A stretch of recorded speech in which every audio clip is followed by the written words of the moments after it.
Hi everyone, and welcome to Sports Watch. If you like the content, please press the bell icon for further notifications and like, share, and subscribe to the channel. The ICC Champions Trophy got on the way in Karachi, Pakistan.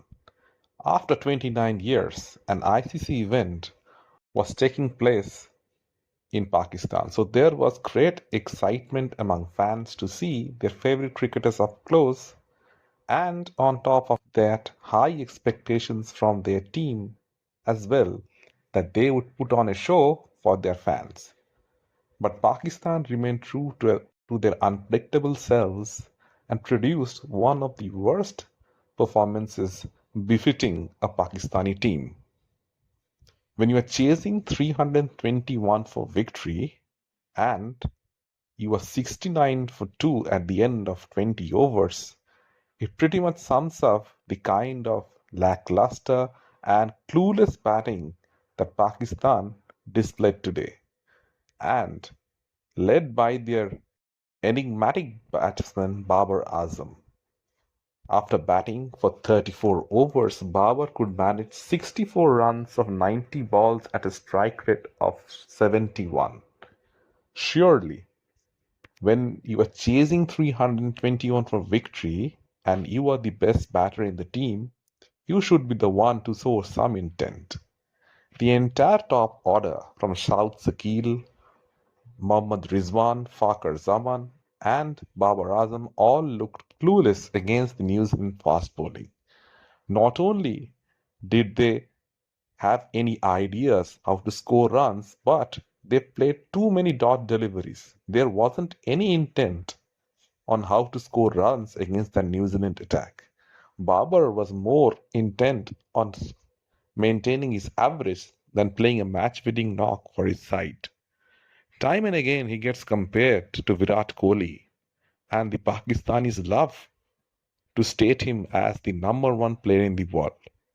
They should ask themselves, if he is such a great player, why doesn't he deliver a single match-winning performance when the team is under immense pressure? He always lets the team down. The top four batters in the Pakistani lineup didn't show any intent. Fakhar was limited by injury, so he had to bat down. But Shahid Shakil and Mohammad Rizwan were all at sea, and Babar Azam, their talismanic opener, didn't do themselves any favor. But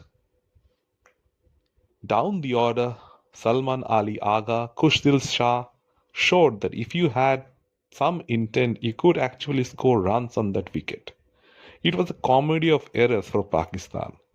Winning the toss, Mohammad Rizwan decided to bowl first. Why? Because there was a high possibility of dew. That was the only factor that led him to field. And right up to the 35 overs in the Pakistani innings, there wasn't any dew, and the Pakistani batsmen couldn't manage to score any runs. It was evident from the back end of the New Zealand innings that the pitch had variable bounce and it was going to be difficult to score runs. And for the third time in 10 days, Pakistan lost New Zealand. Pakistan didn't have any answer against the onslaught of Glenn Phillips. Just a few days back in the triangular series, Phillips scored a swashbuckling 100. He hit Shaheen Shah, Afridi, and Naseem Shah to all parts of the ground. You would have hoped that Pakistan would have learned their lesson, but no. He did the same thing today as well. Shaheen looked toothless, Haris looked lost, and Naseem Shah was once again he looked short of pace and short of ideas as well. The only bowler that looked to have an impact in the middle was Abrar, and he was a spinner. But New Zealand once again played smart cricket. Despite losing three early wickets, Will Young and Tom Latham put on a brilliant partnership. Both ended up scoring magnificent centuries. It was refreshing to see how New Zealand players played the spin bowling in the middle overs. the kind of shots that they adopted, and compare that to what Pakistan did in the second innings. At one point of time, Pakistan had played 146 dot balls. In a 50 over game, if you play 150 dot deliveries, that's a bit too much. And when you're in the mid 30s overs, then also if you're facing 160 dot deliveries, then you kind of feel that there is no intent among the batsmen.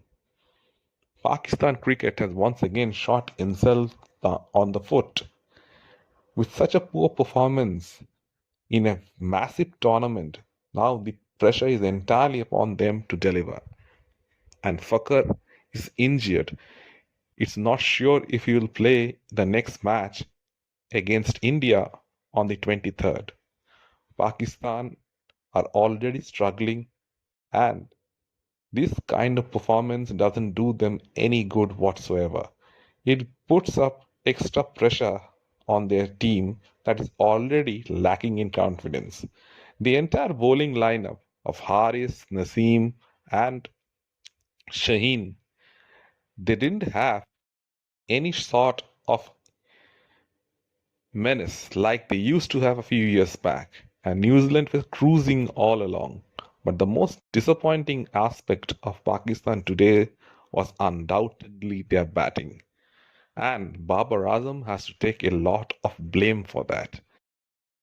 He's supposedly the number one batsman in the world, and today he played like he was batting for his average and not for the team. It was a shameful performance from a great player like Babar. And Mohammad Rizwan too struggled. When Fakhar Zaman was unable to bat, why not open the innings along with Babar? Rizwan and Babar had opened the innings numerous times in T20 cricket, and they have had a good partnership over the years. So when faced with a similar situation, why didn't they open the innings? South Sakil is not an opener. He's a middle order player. That was once again a very poor captaincy decision from Rizwan and Akif Javed, the coach. Pakistan were beaten black and blue, and this kind of performance won't go down well with their fans. The fans were left disgruntled with the batting of Pakistan. When Babar was batting, many Pakistani fans decided to leave the stadium. The lack of intent was so appalling to see that even the commentators were not being able to fathom what was going on. Pakistan cricket has always been unpredictable, but this kind of approach is very outdated. The modern cricket has passed them by, and if they are not going to adapt quickly, they might end up going out of the tournament in the very next match. Even the Bangladesh match is now a do or die match for Pakistan. Let me know in the comment section what you feel, and if you like the content, please like, share, and subscribe to the channel.